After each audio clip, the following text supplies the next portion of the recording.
Hello, Buckeye Nation. Dom Tiberi, joined by Nicole Shearin. We are coming to you from the team hotel, the Buckeyes Hotel, here in Dallas. The club arriving in town tonight a little later than expected. They had to spend some extra time. It's called being fashionably late, Dom. Well, actually, what it was is they had to get de-iced. They did. And it was like, same reason we were late getting. We had like a half-hour layover because they were de-icing, and better be safe than sorry. As you can tell, we are not in coats. It's 40 degrees here. It's a nice chilly.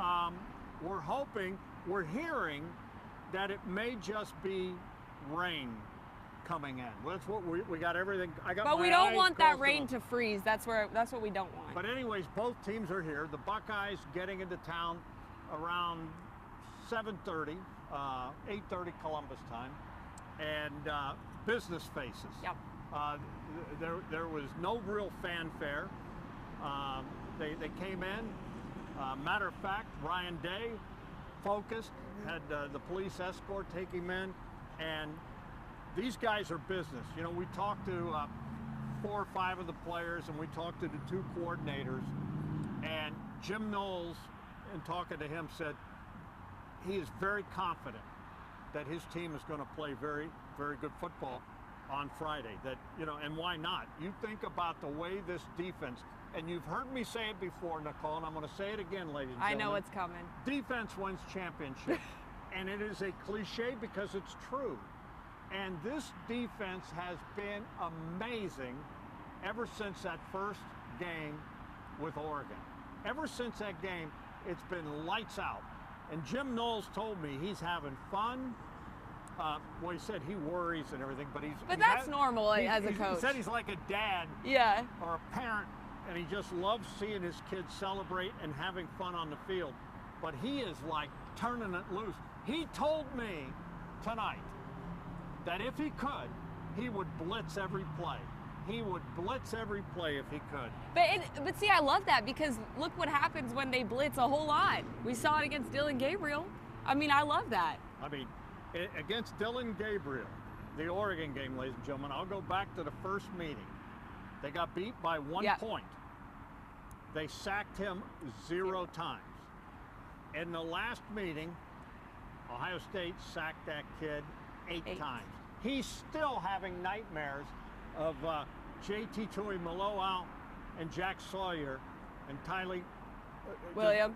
Just like attacking him. No more, no more. I mean, and it's going to be weird on Friday because the players I talked to, Jordan Hancock, Emeka, Cody Simon, they all are big fans of Quinn Ewers. Yep. They love the guy because Donovan said the same thing. They all love him. They love him. Yeah.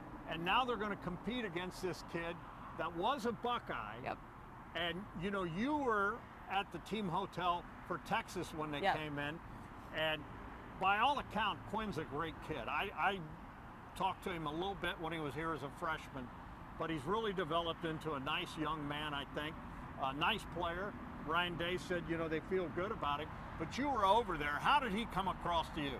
So Quinn is very cool, calm, and collected when he talks to the media. But every time I asked him earlier this week, I asked him, you know, tonight I said, how special is it to get to go against some of your former teammates? And he just said, I'm so excited. Like the word is excitement. He's excited to go against a guy. I mean, he roomed with Jack Sawyer when he was a Buckeye. He's excited to go against him again. Emeka was saying tonight that he loved Quinn Ewers. Quote, I love that kid. Tylee Williams earlier was saying, I can't wait to go up against him. That's my guy. It's like there's a constant theme of all these guys loving each other.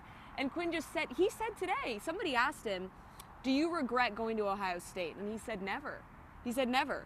It taught me how to be a college quarterback. Yeah, maybe he only saw the field for 3 snaps, but he learned how to be the kind of quarterback that he is now, where he's led his team to a semifinal playoff game against Ohio State. Well, and you know, he was a different way. He had a mullet back when he first came here. This is true. Now he's all cleaned up and he looks good. But just by all accounts, a great family he comes from, and he's a quality young man. And you know, but I just think that on paper, and I will say this, on paper, Ohio State is the better team. Yes. but they got to go out and execute it. On paper, Ohio State was the better team when they played Michigan, and weird things happened. Let's hope that those days are behind. Let's hope Ohio State continues on offense, getting the ball to their best players. And I was talking to Emeka, and you know, he's a huge fan of Jeremiah Smith. Who's not, right? And you know, he feels like they can continue doing what they're doing, throwing the football, air it out. What receivers don't want to catch the football? What receivers don't want to be targeted? And so hopefully Ohio State has found the recipe, Chip Kelly and Ryan Day, that maybe the passing game opens up the running game. I mean, that's what it was against Tennessee. That's what it was against Oregon. The one thing, and I talked to the kids, the players, and Coach Knowles about all the noise, the rat there's a poison, lot of it. There's a lot of it. A month ago, and the guys all remarked about a month ago, they were kind of down in the dumps, obviously. Buckeye Nation was down in the dumps, and there wasn't much love coming Ohio State's way. I think that's fair. Now, holy smokes. They're peaking.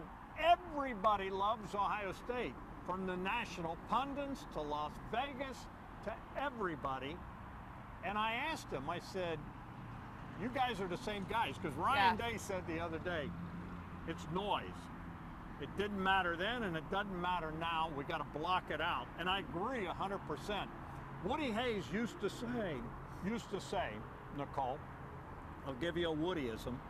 He would say, if someone comes up to you and tells you how good you are, you kick them in the shins unless they're an 80-year-old woman. Or unless because they're because they're trying to make you soft. Yeah. They're telling you how good you are because they're trying to make you soft. And hopefully, all those guys are not listening to all that noise because they haven't done nothing. And Texas, this is going to be a home game for Texas. It is. It is. But I will say, I don't think Ohio State has listened to really any of that noise. Because I asked Chip tonight, I said, a guy like Will, throughout the entire season, we've talked about this, the redemption factor, the revenge factor, that's been really big. For Will specifically, with Penn State, Oregon, now he's trying to beat Texas for the first time. He faced them at Kansas State. But Chip said, you know, everybody else thinks that matters, but he doesn't even think about that. He's just balling out. I mean, that's the reality is, like, yes, we have all these storylines and we have all these factors that we think are part of the whole process, but in the reality, these guys are just playing their best football right now. But I don't want them to listen to the noise. That's all I'm saying. Yeah, and I don't think they will. I'm not worried about it. Yeah, because I think they're so locked in a way that they're confident. They're not too cocky. I've seen stuff on social media that has anointed Ohio State as national champions. They got to win 2 more games for that to happen. Yep. They got to win 2 more. And like Chip said, they got to beat Texas. If they don't beat Texas, well, then they don't get to Atlanta. So it's 1 game at a time. So we are in Dallas. We are at the team's hotel. There's a lot of Buckeye fans here that were excited to see the team come in. But there were a lot of Buckeye fans on our flight. But I really thought it was amazing. You know, Emeka said, you know, this was a great bowl game, the Cotton Bowl. But this is a business trip. This is not a bowl game for us. This is the next step to us keeping this team together. And I really was, I thought it was really something to see how there was no joking around. No, it's strict. They're on Buckeye time and they mean business. We've heard Buckeye time all season. But they're not joking around about it. This isn't about what Will said about, you know, going flashy, going on vacation, checking out the scenes. Did you see Will when he walked in? Yes, I did see him. He's here. Don't worry. He is here in Dallas. Did he acknowledge you? No. I mean, I saw him. We made eye contact. Any eye contact? We made eye contact, but he was on the very end. And how was the eye contact? Locked in. The Will Howard lock-in. Just kind of. Yeah, like, whoa. Like, no one worry. He is in Dallas. Was it kind of like you scared No. him?